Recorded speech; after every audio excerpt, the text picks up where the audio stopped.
ইতিহাসের দিকে তাকালে একটা অদ্ভুত জিনিস কিন্তু প্রায়ই চোখে পড়ে। যখনই কোনো ধর্মপ্রবর্তক মারা যান, তার অনুসারীরা প্রায় নিজেদের মধ্যে ভাগ হয়ে যায়। এটা যেন একটা নিয়ম হয়ে দাঁড়িয়েছে।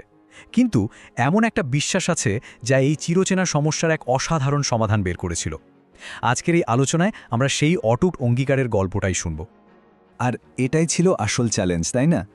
ভাবুন একবার, প্রায় প্রত্যেকবার যখনই একজন প্রতিষ্ঠাতা চলে গেছেন, তার অনুসারীদের মধ্যে বিভেদ আর সংঘাত লেগেই গেছে। তো যে ধর্মের মূল উদ্দেশ্যই হলো পুরো পৃথিবীকে এক করা, সেই ধর্ম নিজেই কি করে এই বিভাজনের ফাঁদ থেকে বাঁচবে? ব্যাপারটা অনেকটা এরকম। দেখুন, একদিকে আছে ইতিহাসের সেই পুরনো গল্প, ধর্ম নিয়ে বিভেদ, একজন এক রকম ব্যাখ্যা দিচ্ছে আর শেষে দলাদলি। আর ঠিক তার উল্টো দিকে আছে বাহাই বিশ্বাসের মূল লক্ষ্য, মানুষকে এক করা। কিন্তু এই ঐক্য তো এমনি এমনি আসে না, তাই না? এর জন্য দরকার একটা স্পষ্ট কেন্দ্র, একটা ঐক্যবদ্ধ সমাজ। এই দুটো ভাবনা যেন আকাশ আর পাতালের মতো আলাদা। তো বাহাউল্লাহ এই সমস্যাটা খুব ভালোভাবেই জানতেন, তাই তিনি চলে যাওয়ার আগেই এর একটা পাকা ব্যবস্থা করে যান। চলুন এবার দেখা যাক ঠিক কী ছিল সেই সমাধানটা। এই সমাধানের নাম ছিল অঙ্গীকার বা কভেনেন্ট। আর এটা কিন্তু কোনো মুখে বলা কথা বা অস্পষ্ট কোনো ধারণা ছিল না, একদমই না। এটা ছিল একেবারে কাগজে কলমে লেখা একটা পরিষ্কার পরিকল্পনা। কে হবেন উত্তরাধিকারী, কার কাছে যেতে হবে নির্দেশনার জন্য, সব কিছু স্পষ্ট করে দেওয়া হয়েছিল, যাতে পরে কোনো রকম বিভ্রান্তি বা তর্ক বিতর্কের সুযোগই না থাকে। আর এই পুরো পরিকল্পনার কেন্দ্রবিন্দুতে ছিল একটা দলিল, যার নাম কিতাবে আহাদ, অর্থাৎ অঙ্গীকারের গ্রন্থ। এই বইটাতে বাহুল্লাহ একদম পরিষ্কার ভাষায় তার উত্তরাধিকারীর নাম ঘোষণা করে দেন, মানে কোনো রকম রাগঢাক না রেখে, যাতে কে নেতৃত্ব দেবেন তা নিয়ে বিন্দুমাত্র সন্দেহরও জায়গা না থাকে। বাহাউল্লাহর নিজের লেখা থেকেই এই কথাগুলো এসেছে, আর এটাই ছিল সেই অঙ্গীকারের মূল ভিত্তি। তিনি লিখছেন, যখন আমার উপস্থিতির মহাসাগর স্থিমিত হয়ে যাবে, তখন তোমরা তার দিকে মুখ ফিরাবে, যাকে ঈশ্বর মনোনীত করেছেন, যিনি এই প্রাচীন মূল থেকে শাখা হিসাবে উদ্ভূত হয়েছেন। মানে একদম সরাসরি তিনি তারপরে কাকে অনুসরণ করতে হবে সেই পথটা দেখিয়ে দিচ্ছেন। আর এই মনোনীত ব্যক্তিটি ছিলেন তারই বড় ছেলে আব্দুল বাহা। তাকে শুধু উত্তরাধিকারী বানানো হয়নি, তাকে এমন কিছু উপাধি দেওয়া হয়েছিল যা তার ভূমিকাটাকে একেবারে পাকাপোক্ত করে দেয়। যেমন অঙ্গীকারের কেন্দ্র, মানে সবাই তার দিকেই ফিরবে। আর সবচেয়ে গুরুত্বপূর্ণ হলো তার বাণীর ব্যাখ্যাকারী। এর মানে হলো বাহাউল্লাহর লেখার একমাত্র সঠিক ব্যাখ্যা দেওয়ার অধিকার ছিল শুধু তারই। ব্যাস, এতে করে আর 10 জন 10 রকম ব্যাখ্যার সুযোগই রইল না। তো সব তো একদম পরিষ্কার, তাই না? একটা নিখুঁত পরিকল্পনা। কিন্তু এত কিছুর পরেও ভেতর থেকেই শুরু হলো এক মারাত্মক বিরোধিতা, ঠিক যেমনটা ইতিহাসে প্রায় সব ক্ষেত্রেই যা হয়। আর এই বিরোধিতার মূলে ছিলেন আব্দুল বাহার নিজেরই সৎ ভাই মির্জা মোহাম্মদ আলী। আব্দুল বাহাকে যে এই বিশেষ সম্মানটা দেওয়া হলো, এটা তিনি একদমই মেনে নিতে পারেননি। তার ভেতরে জন্ম নিল তীব্র ঈর্ষা আর ক্ষমতার লোভ। আর সেখান থেকে শুরু হলো এক ভয়ঙ্কর বিদ্রোহ। আব্দুল বাহার কর্তৃত্বকে ছোট করার জন্য তারা কোনো কাজ নেই যা করেনি। সমাজে তার নামে মিথ্যা ছড়ানো, বিদেশে লোক পাঠিয়ে অনুসারীদের মনে সন্দেহ তৈরি করা, এমনকি দুর্নীতিবাজ সরকারি অফিসারদের ঘুষ দিয়ে আর জাল কাগজ বানিয়ে আব্দুল বাহার বিরুদ্ধে খোদ সরকারকেই খেপিয়ে তোলার চেষ্টা করা, সবই তারা করেছে।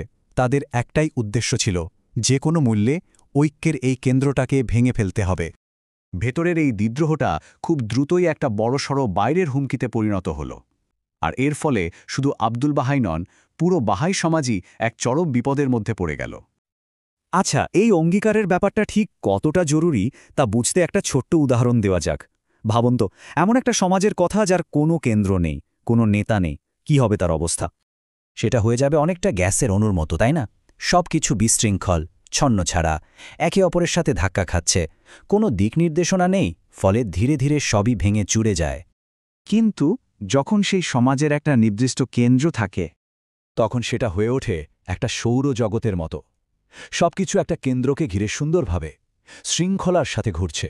আর এতেই আসে হারমোনি, আসে স্থায়িত্ব। অঙ্গীকারের কেন্দ্র হিসেবে আব্দুল বাহা ঠিক এই কাজটাই করছিলেন, পুরো সমাজটাকে এক সুতোয় গেঁথে রেখেছিলেন। মির্জা মোহাম্মদ আলীর অভিযোগের পর পরিস্থিতি সত্যিই ভয়াবহ হয়ে ওঠে।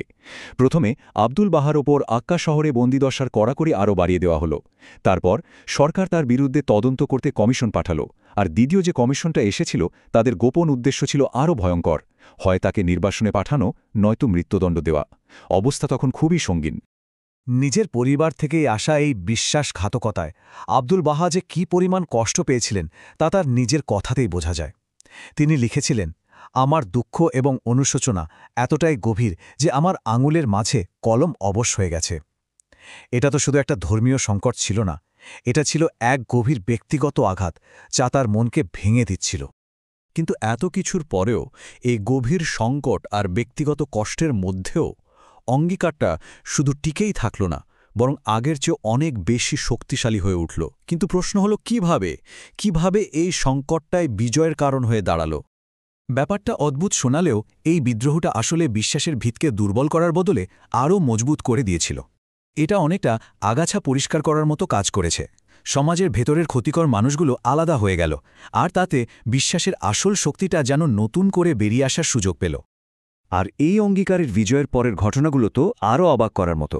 দেখুন, 1898 সালে যখন এই সংকট চরমে, তখনই প্রথম পশ্চিমা তীর্থযাত্রীরা এসে পৌঁছান পবিত্র ভূমিতে। এর মানে বিশ্বাসটা ততদিনে সব সীমানা পেরিয়ে যাচ্ছে। এরপর 1909 সালে আব্দুল বাহা তার বাবার দেওয়া এক পবিত্র দায়িত্ব পালন করেন, মাউন্ট কার্মেলে বাবের সমাধিসৌধ নির্মাণ করেন। এটা ছিল একটা বিরাট প্রতীকী জয়। আর সবশেষে 1912 সালে জেল থেকে মুক্তি পেয়ে তিনি ইউরোপ আর উত্তর আমেরিকায় এক ঐতিহাসিক সফরে বেরোন, যা এই বিশ্বাসকে সারা বিশ্বে ছড়িয়ে দেয়। 29 বছর, এত চরম বিরোধিতা, এত ষড়যন্ত্রের পরেও আব্দুল বাহা 29 বছর ধরে নেতৃত্ব দিয়ে গেছেন।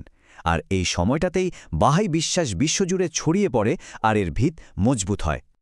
সুতরাং শেষ কথা হলো, এই অঙ্গীকার ঠিক সেভাবেই কাজ করেছে যেভাবে এর প্রতিষ্ঠাতা চেয়েছিলেন। এটা শুধু বিভেদকেই ঠেকায়নি, বরং নিজেকে মানবজাতির ঐক্যর কেন্দ্রবিন্দু হিসেবে প্রমাণ করেছে। এটা ছিল এক জীবন্ত পরীক্ষা, এবং সেই পরীক্ষায় এটি পুরোপুরি সফল। আর এই পুরো ঘটনাটা আমাদের একটা বড় প্রশ্নের সামনে এনে দাঁড় করায়। যদি একটা অঙ্গীকার, একটা চুক্তি সব প্রতিকূলতার বিরুদ্ধে একটা বিশ্বজোড়া সমাজকে এক করতে পারে, তাহলে আমাদের আজকের এই বিভক্ত পৃথিবীর জন্য এর মধ্যে কি কোনো বার্তা লুকিয়ে আছে?